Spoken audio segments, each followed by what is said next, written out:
ఇప్పుడున్న జనరేషన్ పుట్టగానే ఫోన్లు పట్టుకుంటున్నారు. ఇక రాబోయే జనరేషన్ పొట్టలో నుంచి ఫోన్‌తోనే బయటకొస్తారేమో అన్న భయం. నాకు తెలిసి 90స్ కిడ్సే లాస్ట్ జనరేషన్ అనుకుంటా. ఈ ఫోన్‌లేవి లేకుండా వాళ్ళ చిన్నతనాన్ని బాగా ఎంజాయ్ చేసింది. అప్పట్లో నా ఫేవరెట్ స్నాక్ ఇది కొబ్బరి లౌజు. చాలా మెమరీస్ ఉన్నాయి. అమ్మతో కూర్చొని ఉండలు చుట్టడం. మీకు కూడా ఉంటే కామెంట్ చేయండి గైస్. మీరు 90స్ కిడ్స్ అయ్యుండి మీకు ఈ కొబ్బరి లౌజ్ తెలియకపోతే మాత్రం ఒక చెంచా నీళ్ళలో దూకేయాల్సిందే. అంత అవమానము. 2 ఇంగ్రీడియెంట్స్ బెల్లము, కొబ్బరి అంతే. ఇక మేమైతే స్టార్ట్ చేసాము. ఫుల్ ఎండలు కదా, మాకు విజయవాడలో ఇంకా ఎండలు, చెమటలు కారిపోతున్నాయి. బట్ కొబ్బరి లౌజ్కి ఎన్నైనా పడతాను నేను మాత్రం.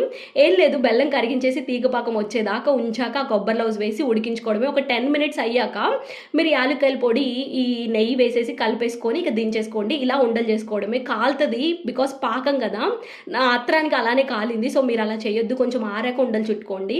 ఇక టేస్ట్ విషయానికి వస్తే మామూలుగా లేదు, నాకైతే బాగా నచ్చింది. గైస్ మీరు కూడా ట్రై చేయండి. వీడియో నచ్చితే లైక్ చేసి సబ్స్క్రైబ్.